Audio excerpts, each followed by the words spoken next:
Hello, dear friends. I believe in God, but political monotheism is something quite different. It is the manipulation of a belief to try to create a centralized empire with a single divine representative, as Pharaoh, Akhenaten, did, while the people are docile sheep of a managed flock. Christ didn't want to be a politician or a king, because his kingdom is not of this world. There is a changing of the guard in world power, but it is not as elegant as parades in royal palaces. Opinion piece. Changing of the guard. Crisis of political monotheism. What we are going through is biblical. We are heirs to a classical culture. We are heading into enchanted waters. Governments are stockpiling supplies. Pharaonic families are losing power. We are heading towards a new era in history. All the history books will have to be rewritten. Control of information is the key to power. An ancient Babylonian system is being overturned. It is a group of billionaire families based in Switzerland. They want to bring everyone under the control of a messiah. They want to undermine democracy and freedom of speech. Monotheism is a tool to control the people. Religions are controlled by people who do not believe in God. Let's start. Theological monotheism is the belief in the existence of one God who created the world, omnipotent, omnipresent, and omniscient, while political monotheism is the belief in one pyramidal, hierarchical, and centralized empire, with one world leader, the supposed official representative of the creator of the universe, while the rest of us are nothing more than subjects or slaves of power. This changes when we discover that the soul is God manifested as a living being. That is why they try to make us believe in something, because we have the power to create that something when we imagine it. We all know the old business of self-chosen divine intermediaries, because it is very old, and modern sects try to do the same, but also today's politicians try to imitate the ancient leaders when they declare themselves providential savers of their people. They all offer the monopoly of salvation, but people do not need to be saved. They need to have the means to make a living, and not to be oppressed with burdensome taxes and absurd rules to censor dissidents that reduce their freedom of speech and their fundamental rights. Pharaoh Akhenaten was the first to officially declare monotheism in ancient Egypt. The new cult focused on the superiority of the god Aten over the other Egyptian gods. It is to say, a monotheistic-based religion, leaving the rest of the Egyptian pantheon out of the cult.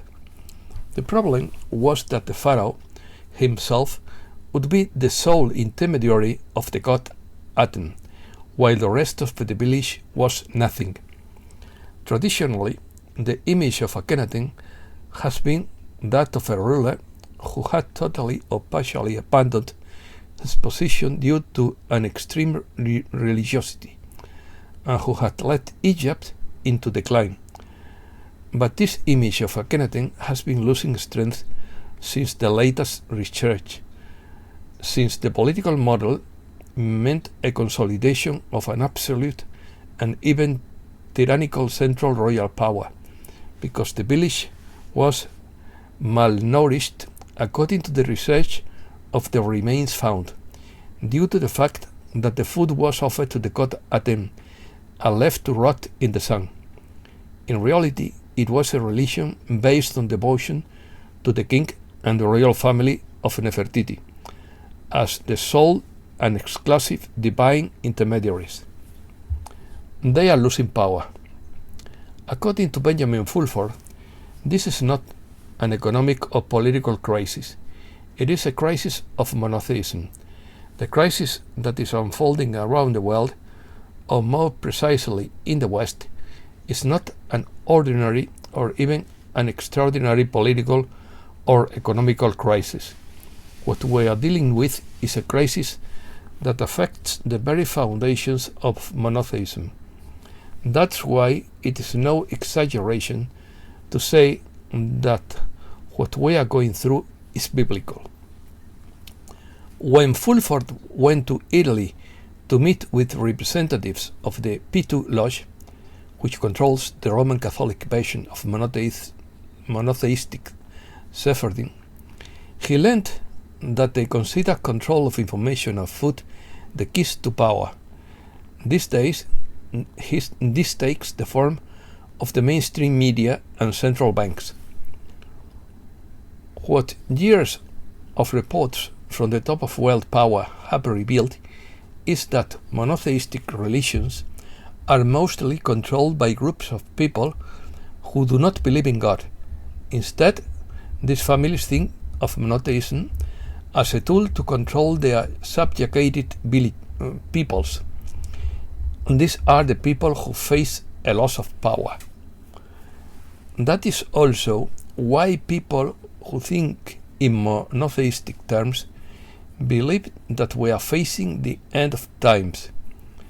In quotes, this is something I learned firsthand when I went to Italy to negotiate with the representatives of these families on behalf of Asian secret societies. They told me, there is no God, we are God. In quotes. Switzerland. In any case, when it comes to the current world situation, multiple traces of evidence point to a group of Pharaonic families based in Switzerland as the controlling center of the attempt to unify all humankind under one leader. They wish to unify all competing branches of monotheism under a single world religion controlled by a single god-like ruler. The reason why these families are losing power is manifold, but economics is undoubtedly a major driving force. According to the IMF, the world's GDP is $160 trillion. However, the countries directly controlled by the ancient Babylonian Egyptian ruling families only control about a third of that. The rest of the world claims that since they control 2/3 of the world's GDP and 7 of the world's 8 billion people, it is time for the West to hand over control of the planet. For the monotheists, this would mean the end of their age-old project of bringing the entire planet under the control of a single king or messiah. Their response would be to eliminate 90% of the people who do not follow this agenda. That is the general picture behind the news events, such as the spread of biological weapons, attempts to start World War III, attempts to create a food crisis, etc. The Asians responded by threatening to kill the Western elite families behind these plans. Democracy.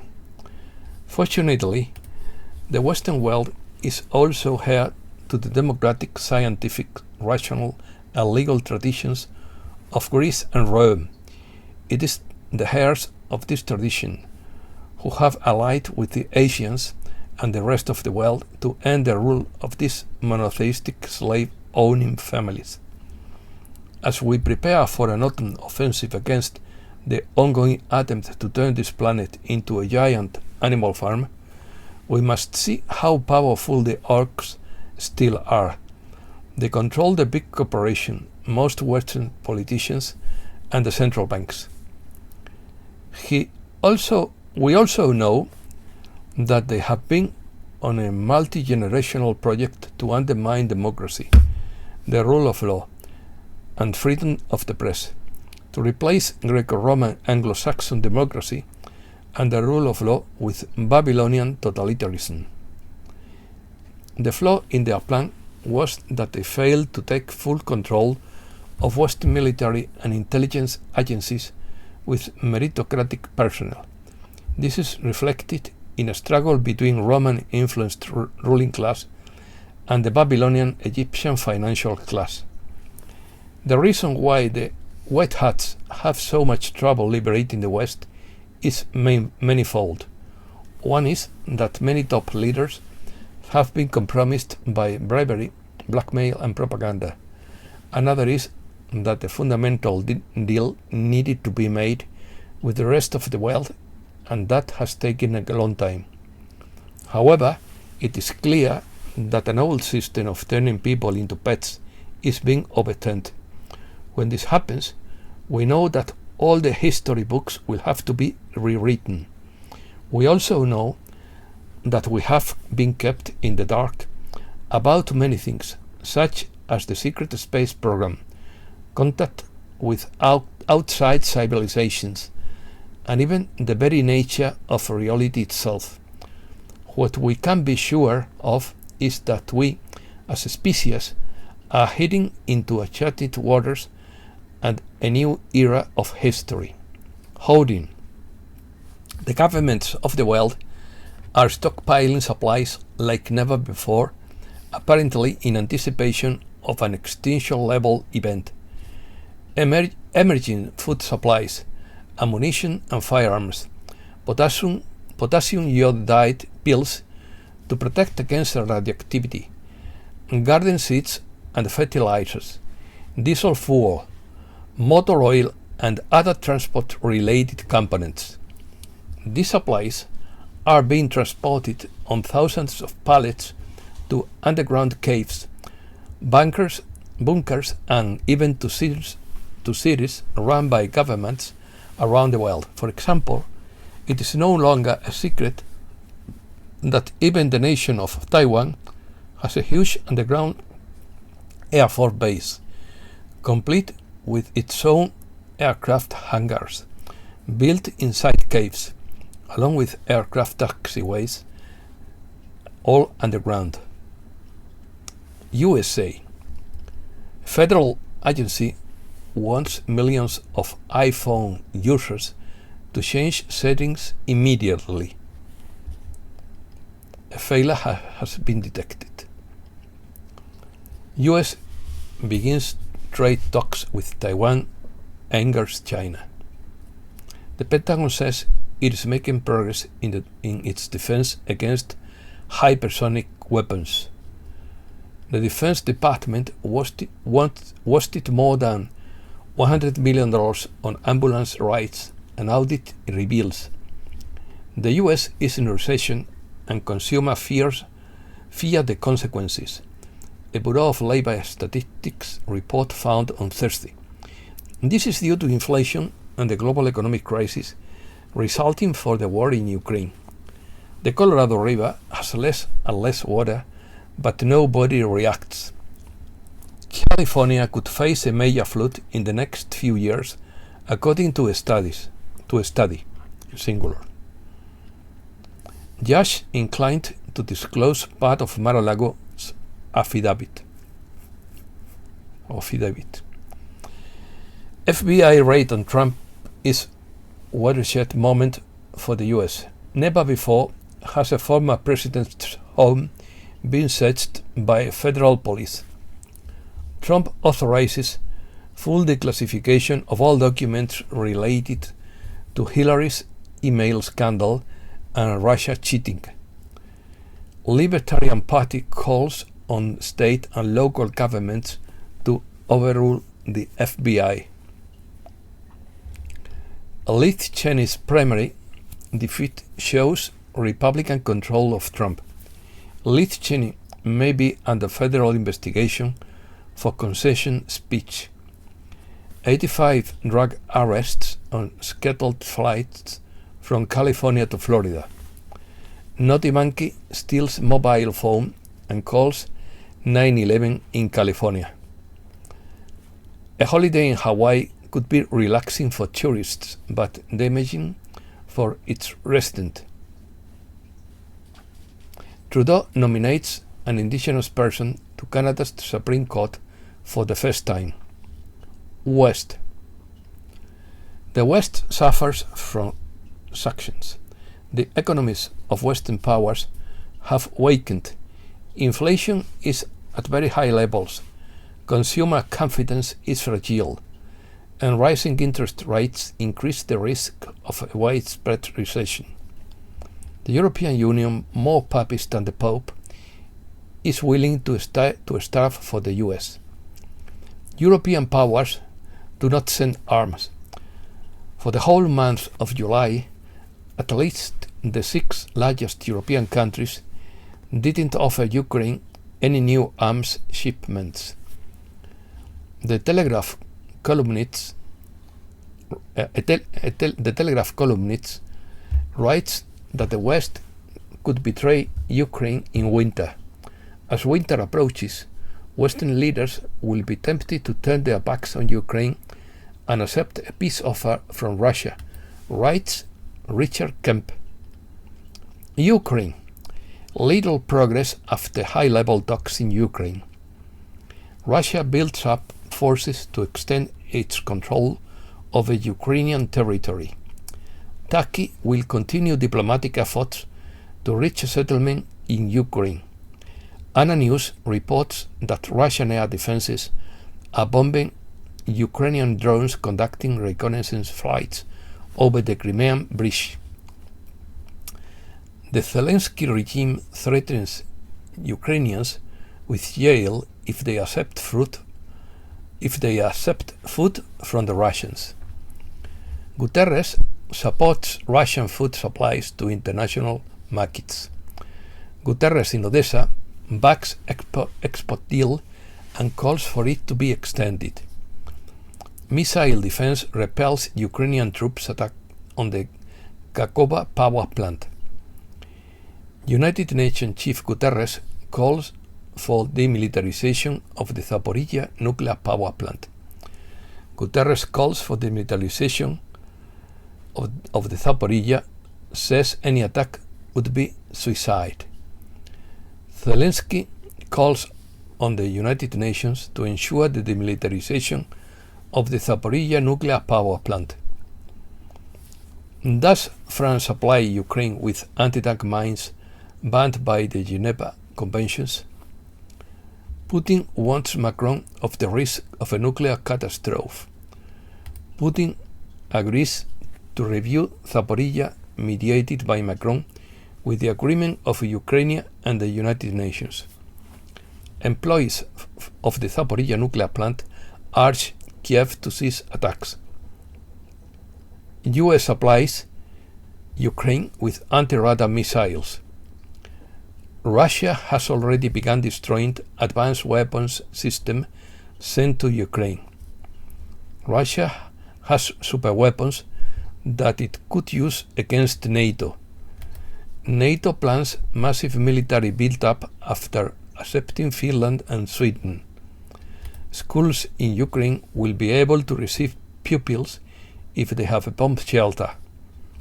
Western strategy to dismantle the Russian Federation by Thierry Mason. The Western powers have just created a Forum of Free Peoples of Russia, in quotes. What they seek is to reenact the disintegration of the Soviet Union and to create separatist movements in order to eventually stimulate secession in 20 regions of the Russian Federation. Russian villages near Ukraine are evacuated after a fire at an ammunition depot near the Russian village of Timonovo, forced evacuation of 2 villages in Russia's Belgorod region of the Ukrainian border. Russia sends fighters with hypersonic missiles to Baltic enclave. Russia Army unveils a robot dog with a grenade launcher strapped to its back. Asia. China's largest river, the Yangtze, shrinks due to severe drought. 16 people were killed and 18 were missing in a flash flood in western Qinghai province, China. China spends billions to continually build new quarantine camps across the country. 5 million affected by power cuts in China. Factories have been forced to close and households face outages of up to 3 hours as sweltering temperatures in Sichuan province exceed 40 degrees Celsius, leading to massive demand for air conditioning. 100 robot dogs dance at the World Robot Conference in Beijing. Heat and drought cause industrial blackouts in China. Will China go into recession? The specter of a possible downturn in global financial activity is growing as the Asian giant's economy slows. The process of recovery of the Chinese economy has slowed down, and this moves the geopolitical chessboard to a context of international crisis. China is the largest importer of crude oil in the world, and the announcement of its central bank to reduce its interest rate to support its economy hit by the crisis affected the price of oil, which fell more than 5%.